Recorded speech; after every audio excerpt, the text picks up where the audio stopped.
Coming up next on the Witness the World podcast.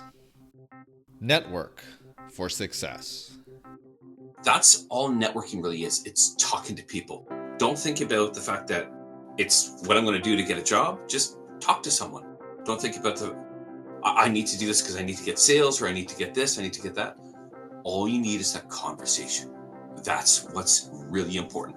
So I always like to tell people that today's connection is tomorrow's opportunity, because that's what it is.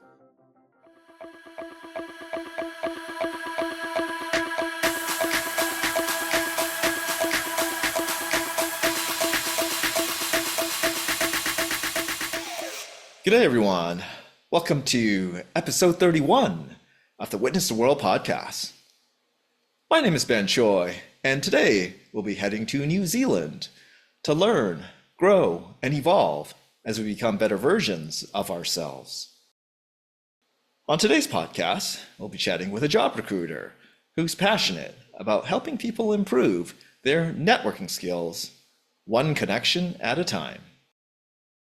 We'll also get his insights on career changes and how best to explore working opportunities abroad. We're pleased to have with us Tom Broxham. Thanks for joining us today. Thanks for inviting me on the podcast, Ben. Great to be here. I love the Northern Lights kind of hanging out in the background. That's right. It's kind of a space, Northern Lights. I'm not sure exactly where it's sourced from, but hey, it works for me. So, yeah, Tom, when I think of the term networking in a professional sense, what comes to mind is somebody's ability to make small talk, in all sorts of different social situations. It's, today it's such an important skill to have. You're like looking for jobs, like go to different functions, and even if you're running a business, you just got a network. That's the only way to grow your business. So, I was wondering if you could start off with just getting your general thoughts, and just how important is networking? And I think a lot of people kind of miss out on this when they're exploring new career positions or business opportunities. It's one of the most important things you can do, and if you're not networking, you're not working. Yeah, there's a lot of jobs that are posted, but there's a lot of jobs that are not posted. And there's a lot of opportunities that are not out there, and you're not going to get them unless you're actually talking to people. And that's all networking really is. It's talking to people. Don't think about the fact that it's what I'm going to do to get a job. Just talk to someone. Don't think about I need to do this because I need to get sales, or I need to get this, I need to get that. All you need is that conversation. That's what's really important. So I always like to tell people that today's connection is tomorrow's opportunity, because that's what it is. And if you only think about, and this is where people get so challenged with it, where they only think about what I need from it today, and that's the worst thing you can do. All you need is the conversation. That's what matters.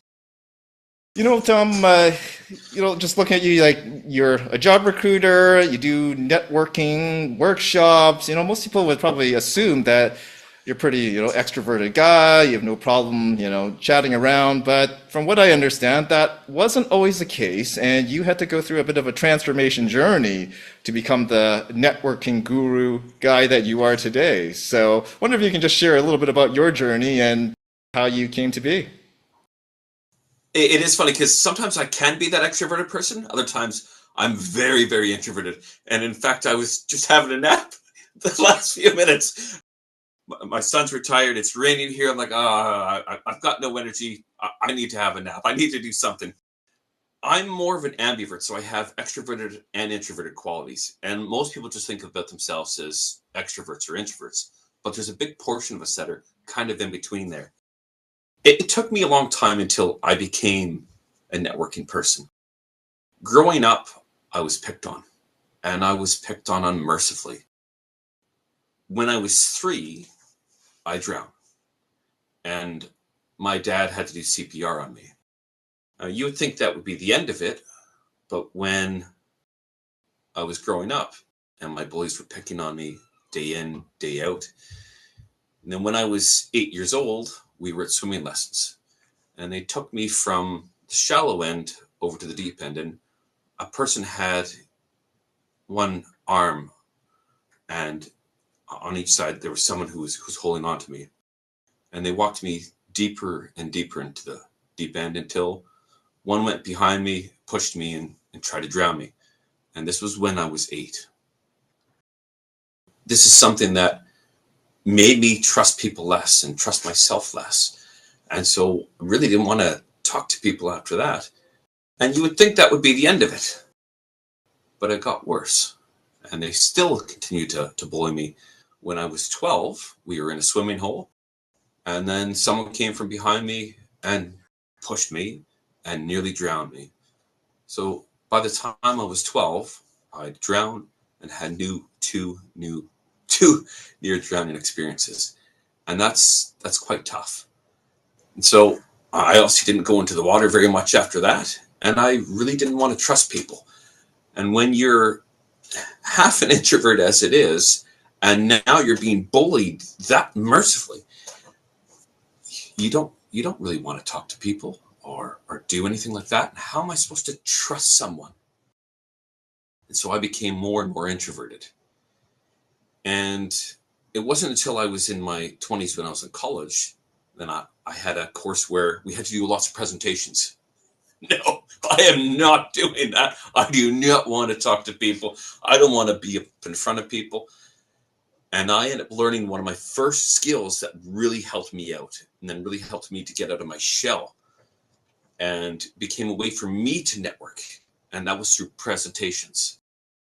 The guy I was working with, he was a big introverted. He didn't want to talk to people. He didn't want to do anything either unless he was up there in front of people. And he was so confident talking with people. And he taught me the skills that he had. And we just practiced presentations again and again and again until we would walk up there, big smile on our face and just the confidence in the world. And that really helped me out. So later on in life, I would do presentations to be able to meet people because then people would come talk to me.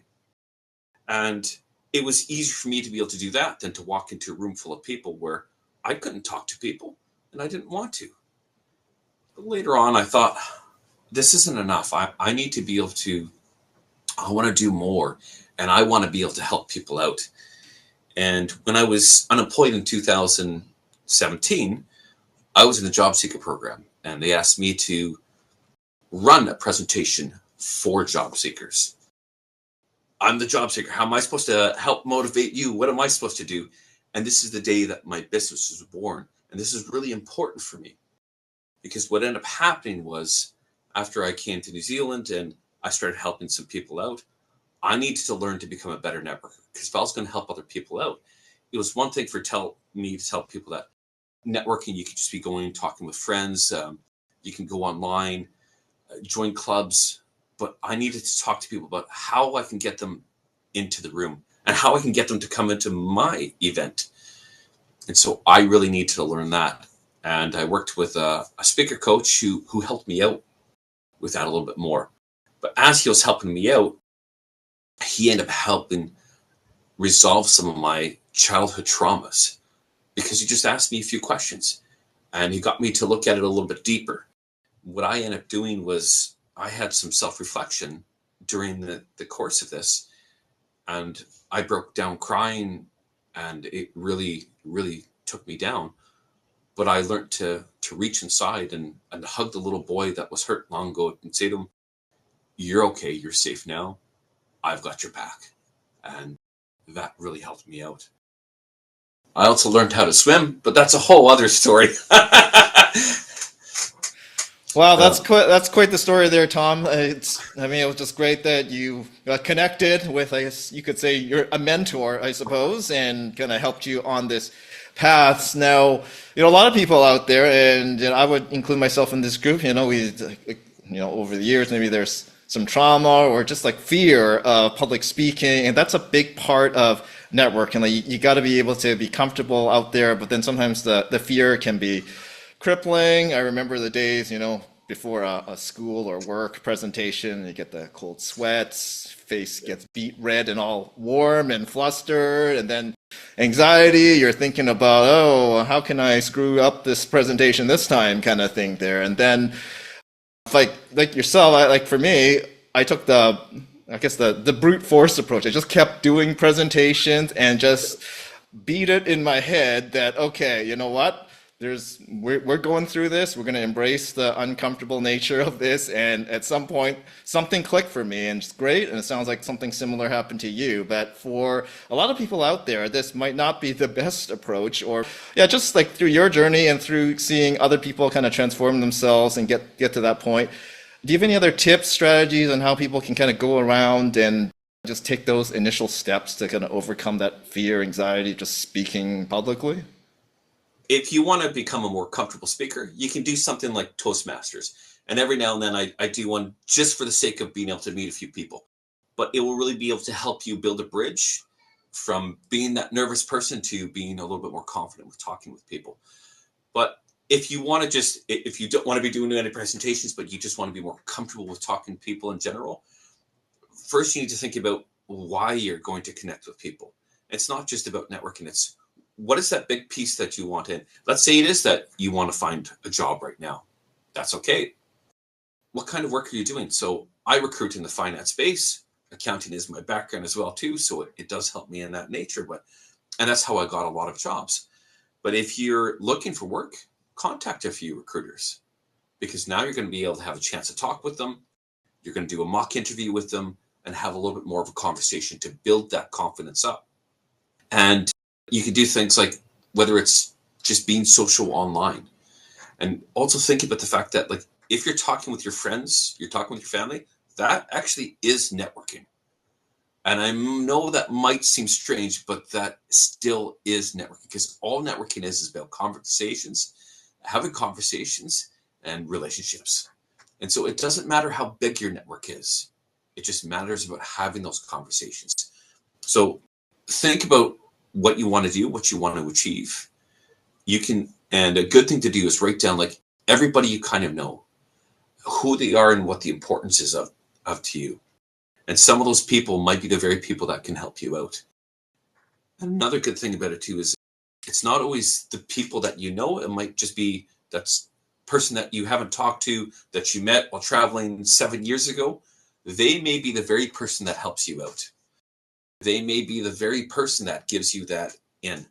Because the people that you're talking to on a regular basis, they know the same things that you know, but that person that you haven't talked to in a few years, or that weak link of a person, they actually are that strong person to be able to get you in. And because you're looking at things from a different point of view, they have their own network. They might have that very network to get you in. And what I'll do is later on is talk about what we do at events themselves, because that's a whole other story. But just think about what you want to do, what your goals are, and write down some of the people that you do know right now.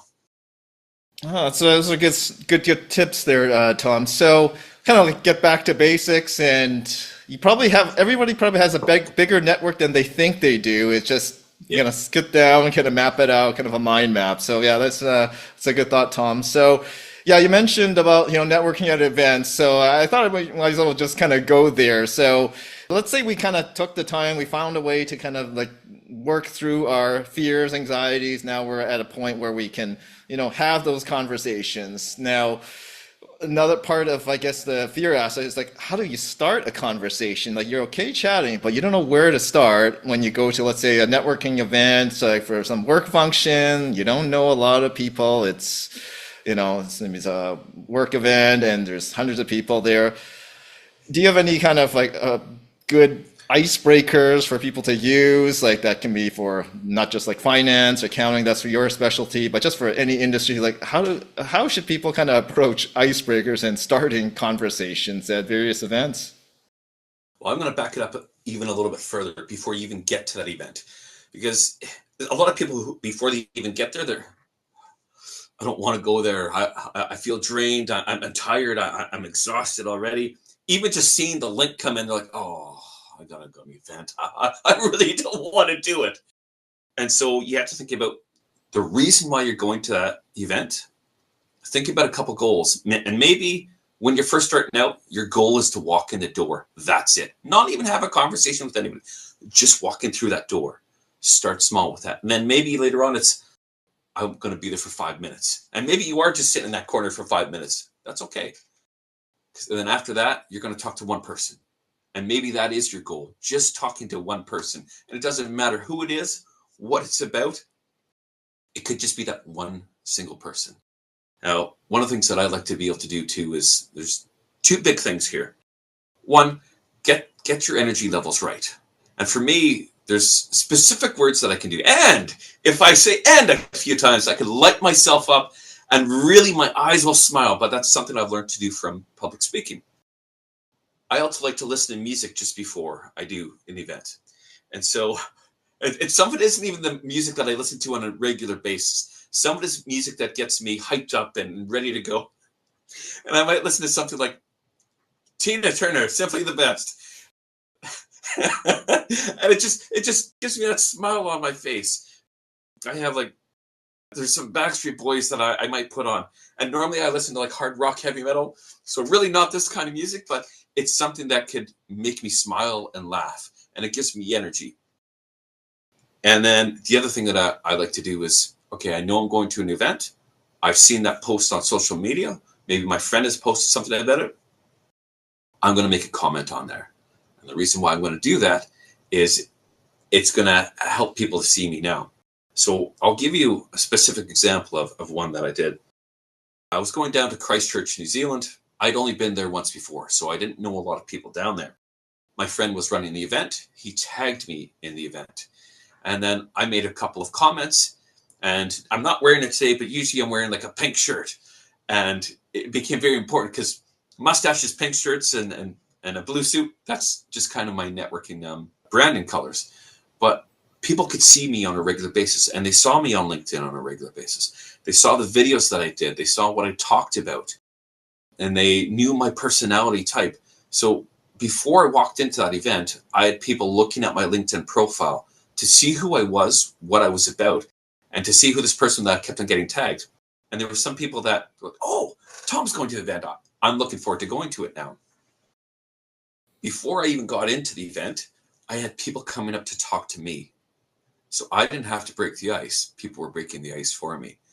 And then what I did too was I stood by where the drinks were. Not because I wanted a drink myself, but because I knew sooner or later, everybody was going to go and walk that way.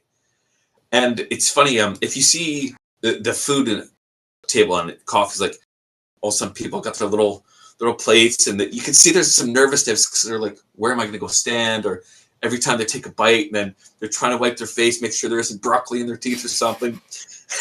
And then you see them grab a drink, and then there's this sudden, yeah, I'm okay.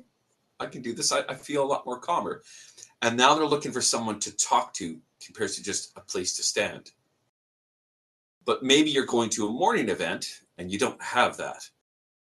Just find a spot either with one person that's kind of standing by themselves looking awkwardly because maybe they don't want to be there. Look for someone that you know. Or in my case, when I went to Christchurch, because I had been tagged so many times and I had people coming up to talk to me. So that really helped. For icebreakers themselves, depends on your personality kind of style.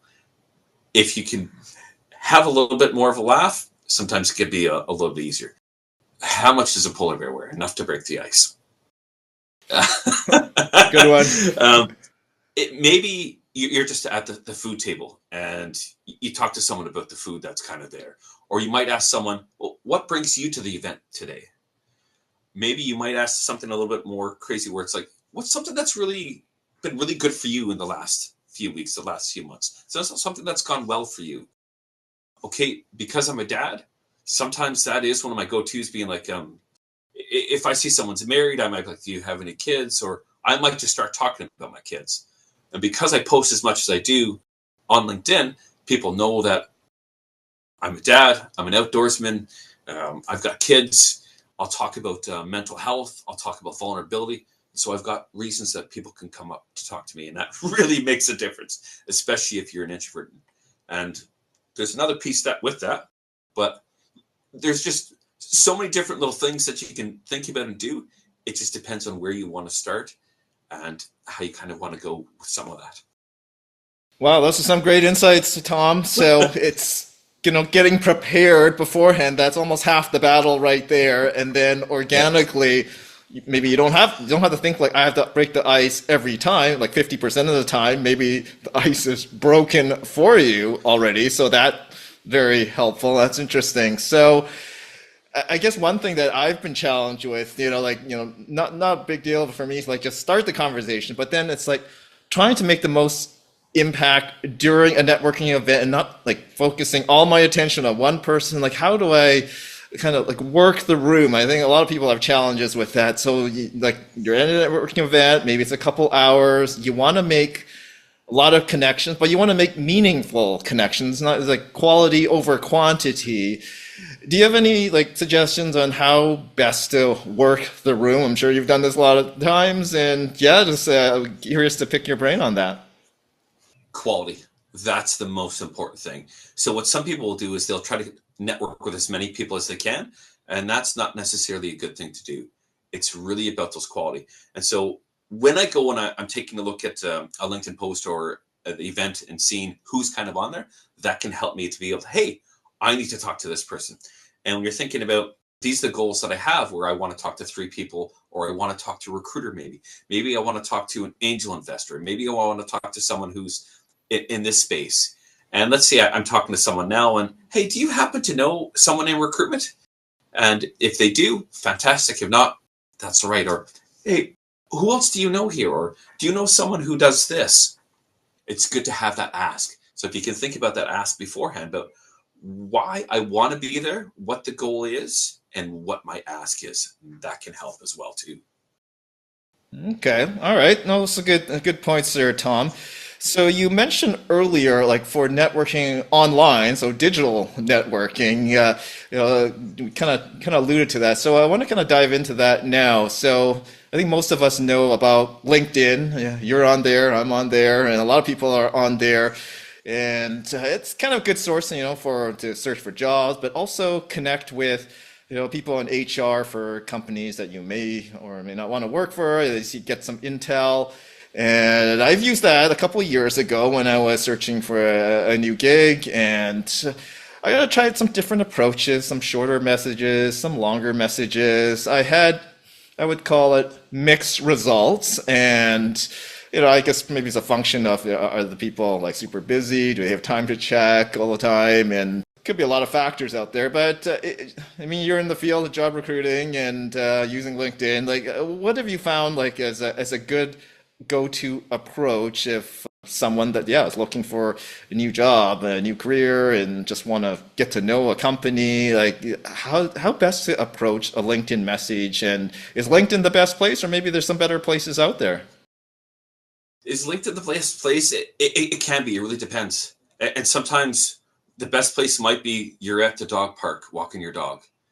Sometimes it might be you're just talking to your friend, and that happens to be the best place.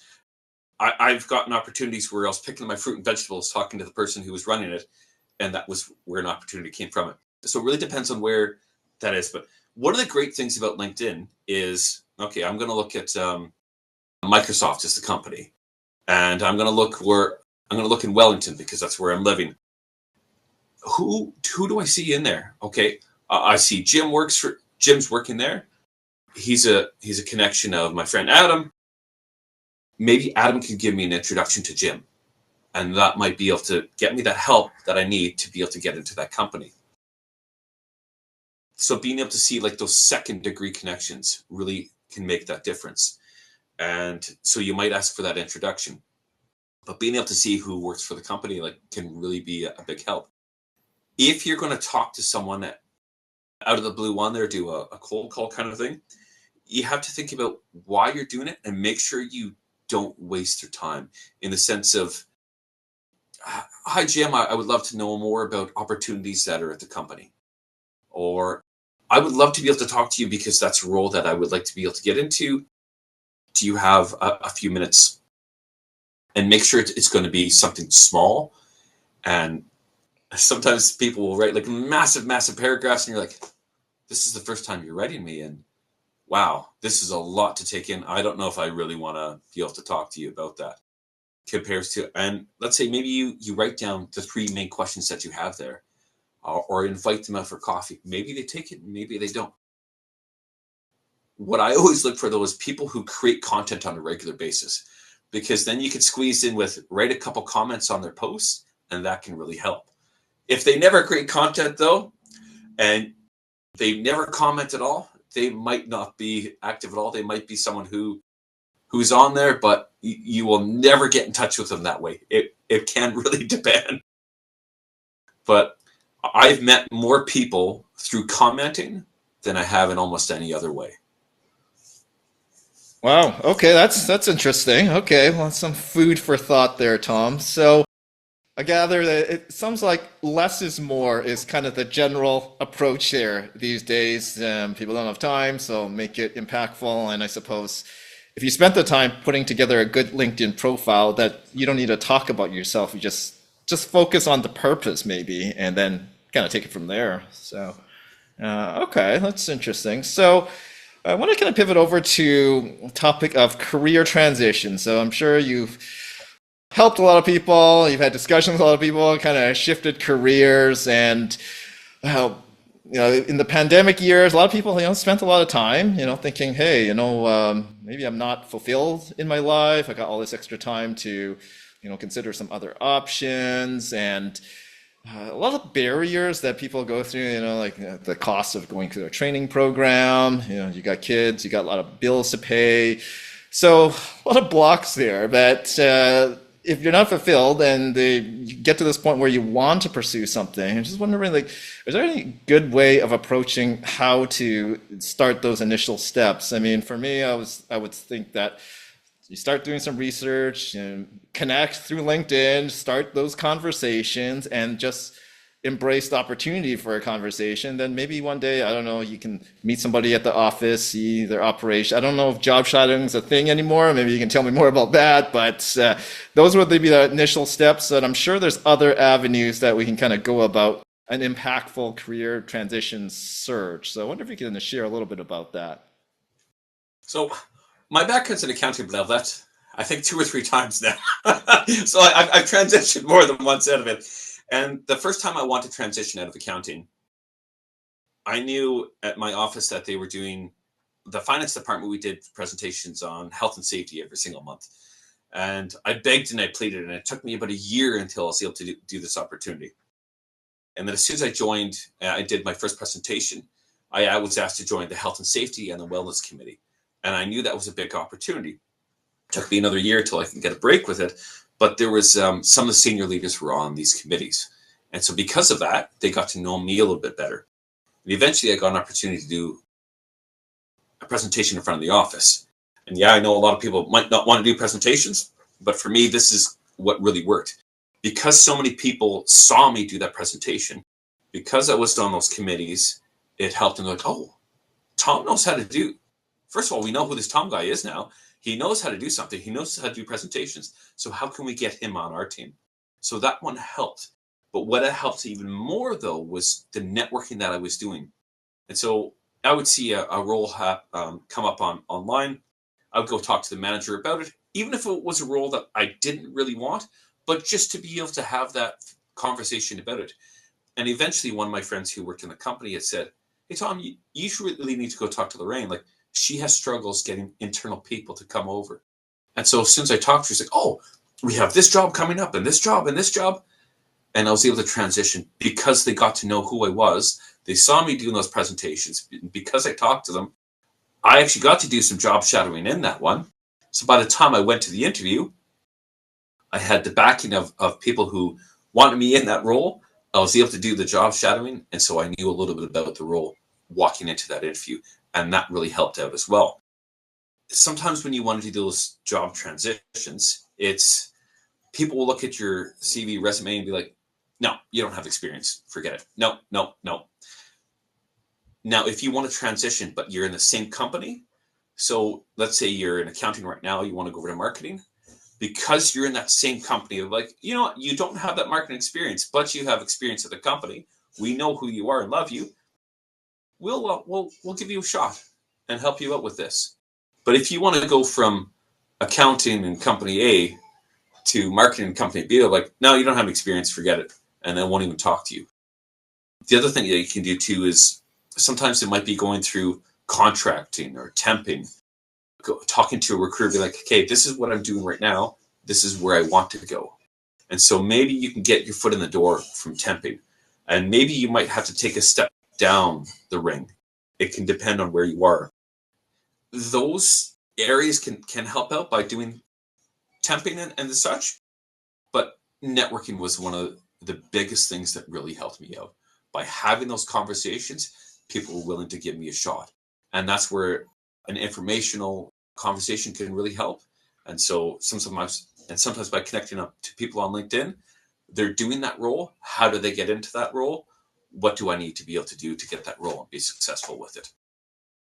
Interesting. Yeah, good stuff there, Tom. So, you did talk about the career transition, something more radical, and I want to kind of touch on that a little bit more. So let's say I'm in the data analytics field, and all of a sudden I want to pursue my career passion of being a chef, and I've done the programs, courses, and practicum work to be a chef there. Just curious, like, to your take as a job recruiter, like, is there any more stigma behind people transition completely different industries, or like, for me, if I was like hiring someone, on one hand, I'd be like, okay, this person doesn't have experience in the field, but then they've done other stuff, so they got other skills. Like, I'm gonna kind of be open-minded about it. Just wanted to hear them out there. Or is it like the industry now when you're hiring is just, okay, I don't got time for this, and I'm just kind of curious, like, is there a hope for people like completely transition and like they'll be looked at it fairly, or what's your general take on such a wide change? It can depend. Like, have you been taking the courses? Like, do you have that education now? Maybe you might do some volunteering so people can see that you've done something about it. Volunteering, cooking, there could be opportunities around for it. But really take a look at what you have been doing to show that you're going to be successful in that area. And then take a look at any opportunity that you can get for it. There's not really that much stigmatism around those big changes, but you have to be able to show that you're going to be able to do that. And that's one big thing that I do in recruitment is, can you show me that you can do that? Can you show me that you're ready? Now, this is going to go off on a little bit different of a tangent, but as an example, like if someone comes to me and they're like, okay, I want to work in accounting, but they're overseas, they don't have a visa. They've sent us out to about 1,000 other recruiters, and I can tell that, but more along the lines of they don't have that visa. They don't have, they're not even here. So they're not showing me the pieces that they can get a job here. You want to go from data analytics to being a chef? Show me what you've been able to do. If you've taken a course, all right. Now you might have to go a few steps down the ring, but you've at least shown me that you can do something. You've been serious about that transition for it. The great thing with social media too is we have that opportunity to be able to showcase some of that. So let's say you want to be a chef, TikTok, Instagram, fantastic way of being able to go and do that. Show some of the recipes that you're doing, show some of the techniques that you're trying out. And maybe let's say you want to go from being a chef to data analytics and you're using LinkedIn, showing those skill sets that you have now, writing a blog, writing an article, commenting on posts. And so social media is really powerful for that way of being able to show those differences.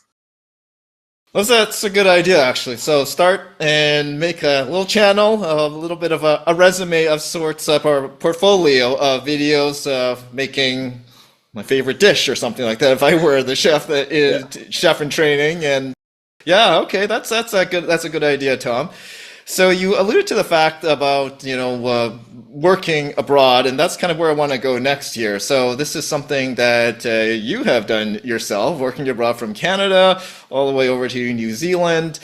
Obviously, working abroad, you're talking about like visas, and there's certain things you need to make sure you check off on the list. And maybe we could share a little bit about your journey on how you got there, because I'm thinking like, just as a general level, like if I was about to venture off to, I don't know, New Zealand, Australia, anywhere for work, I would probably myself plan a big vacation, do some networking connections so I can meet some people there, learn about whatever field, industry, or employer, and then just understand the business kind of climate there. And then that would be my initial few steps. But then from there, maybe you have a few extra tips from there. So I've come over twice to New Zealand now. The first time I came over, I was doing manual labor, and that was about all I could get. And it was really really tough. It was interesting when I was up in Auckland at first, and I would talk to recruiters like, "Oh yeah, come in, have a chat with us. We're gonna get you to do some testing. We're going to do this. We're going to do that." They're like, "No, we can't help you out at all. Not even temp." And then someone would say to me, "Well, you don't have any local experience, so you can forget it." And I was asked once or twice if I speak English, which was a little surprising coming from Canada. But and it was like, geez, what am I supposed to do? And some people have told me that, well, you need to have local experience. 2 weeks will be fine, which was rather shocking. But the second time I was coming back, I was in quite a bad space too, because I was living in Canada. My partner was over here. She came over to visit me. We were going to come back together after I applied for a visa. My visa was rejected. And so I was now living in Calgary where nobody wanted to hire me. And I was in a bad place. And my soon-to-be wife was over here. So I joined a couple job seeker programs, and they helped me to build some confidence and helped me out with my, we call it a CV over here, resume. And then I talked to a few recruiters that were over in New Zealand. And eventually I came over here, had an immigration advisor who helped me out with that. But when I came here, I had coffees with a few different recruiters. And then I've met a few other people. I do Toastmasters every now and then. So I met a few people that way. One of the other big things too was I was going to the gym on a regular basis, and that was just helping to build my confidence up. And a way to be able to alleviate some of the stress. But when I was doing these, like going for coffees, and occasionally what would happen is I'd go for coffee, and then someone would say, "Hey, there's actually an event running over at this time." And so I'd go to that event, meet 2 or 3 people, end up going to another couple of coffees here and there. But all of that networking that I was doing ensured that as the day that I got my visa, I was able to start working and I was going to have connections. And the very funny thing about it was I had someone call me and say, "Hey, do you want to go for an interview at Company X?" I'm like, "Well, I don't have my visa right now, so I can, but I don't know how it's going to go." So, "Well, you're doing me a favor, and let's just kind of see what happens." And I went to the interview. They allowed me to, like, "When's he getting his visa?" And I'm like, "I've got no idea." The recruiter called me and said, "Well, where do you get your visa?"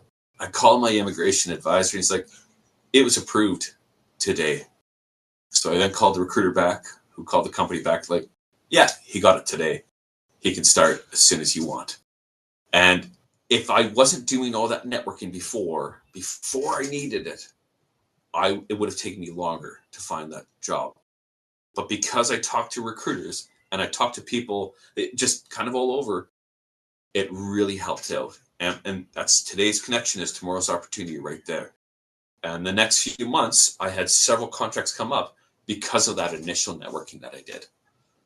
Okay, interesting, Tom. So, yeah, I think like all the different stuff we covered today, I think the biggest takeaway here is just do a little prep work, and then you can kind of build your, if you're going to an event, if you're going to go to a different country, just kind of do that prep work beforehand, and then it can make it more impactful, and then also help you figure out if this is the thing for you to move to a different country. So, okay, interesting. So yeah, Tom, yeah, a lot of great topics we covered today, and I always kind of conclude my podcast asking a two-parter question to all my guests to close. So here goes.